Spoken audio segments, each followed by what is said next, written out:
A ver, pensemos en esto un momento. Un embarazo ya es de por sí una de las proezas biológicas más increíbles. Ahora, imaginemos que todo eso ocurre a miles de metros sobre el nivel del mar, donde cada bocanada de aire tiene muchísimo menos oxígeno. Esto ya no es solo un desafío, ¿verdad? Es un verdadero misterio biológico. Entonces, la pregunta es casi obvia, ¿no? Con tan poquito oxígeno disponible, ¿cómo es posible que se logre la hazaña de crear una nueva vida? Bueno, esa es exactamente la pregunta que vamos a explorar juntos, siguiendo las pistas que la propia ciencia nos ha dejado. Bueno, para entender bien el problema, pongamos las cosas en perspectiva. Por un lado, a nivel del mar, el oxígeno es abundante. Es un recurso que el cuerpo usa casi sin darse cuenta. Pero ¿qué pasa cuando subimos a gran altitud? El panorama cambia, y cambia drásticamente. El oxígeno se convierte en un bien escaso, un recurso limitado, y el cuerpo tiene que hacer malabares para adaptarse, no solo para sobrevivir, sino para algo todavía más increíble, para gestar una vida. Y aquí es donde la historia se pone de verdad interesante. Miren, se ha observado que los bebés que nacen en la altitud suelen ser más pequeños, pesan menos que los que nacen a nivel del mar. Uno podría pensar que eso es malo, ¿no? Pero aquí viene lo increíble. A pesar de ser más pequeños, están perfectamente sanos. Esto no es un fallo en el sistema.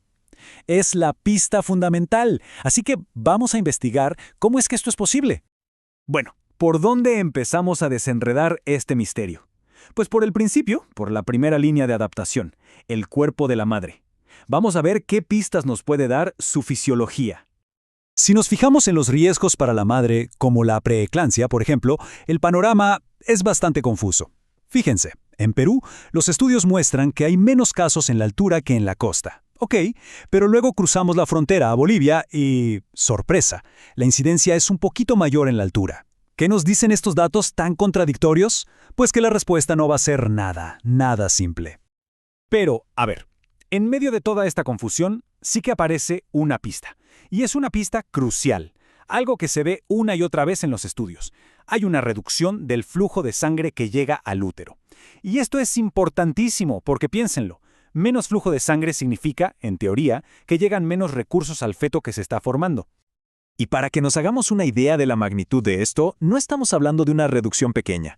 Un estudio comparó el flujo sanguíneo a 1.600 metros de altura con el de 3.100 metros. ¿El resultado? El flujo pasó de unos 312 mililitros por minuto a solo 203. Es una caída brutal. Esto, claro, representa un desafío fisiológico gigantesco que el cuerpo de alguna manera tiene que solucionar. Entonces, ¿cómo se empieza a resolver este tremendo rompecabezas? Bueno, las poblaciones andinas, que llevan generaciones y generaciones adaptándose, nos dan algunas pistas. Por ejemplo, tienen variantes genéticas específicas que se asocian con arterias uterinas más grandes. Además, manejan niveles más altos de hormonas como la progesterona y el estradiol, y menos cortisol, la hormona del estrés. O sea, todo esto ayuda, por supuesto que ayuda, pero la verdad es que no explica toda la historia. Falta una pieza clave.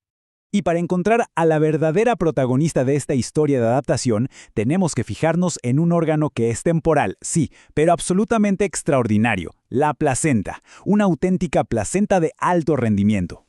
Y esto no es algo que se descubrió ayer, ¿eh? Ya en 1969, un investigador llamado Passano observó algo fascinante. Describió que las placentas de la altitud tenían, y cito, una mayor y marcada vascularización con aumentada prominencia y relieve de los vasos. Para que nos entendamos, es como si la placenta, por sí misma, estuviera construyendo una superautopista para que los recursos pudieran llegar mejor. Increíble. ¿Y por qué es tan importante que haya más vasos sanguíneos, más vascularización? Bueno, el objetivo es uno, y es muy claro, crear una superficie de intercambio muchísimo, pero muchísimo más grande. Piénsenlo, es lógico. A más superficie, más oportunidades hay para que el oxígeno y los nutrientes pasen de la madre al feto. Ahora, para entender la verdadera magnitud de esta adaptación, vamos a ver los números, que son impresionantes. Empecemos a nivel del mar, en Lima. Allí, el área de superficie de intercambio de una placenta es de unos 26.6 metros cuadrados. Quédense con ese número. Ahora, comparemos eso con Cerro de Pasco, a más de 4.300 metros de altura. ¿Están listos? Allí, la superficie de intercambio se dispara. Sube a más de 60 metros cuadrados. Es más del doble. O sea, es una adaptación estructural que es sencillamente increíble. Pero esperen, que los superpoderes de esta placenta no terminan ahí, ni mucho menos. También aumenta el volumen de sus capilares. ¿Para qué? Para poder retener más sangre en cada momento.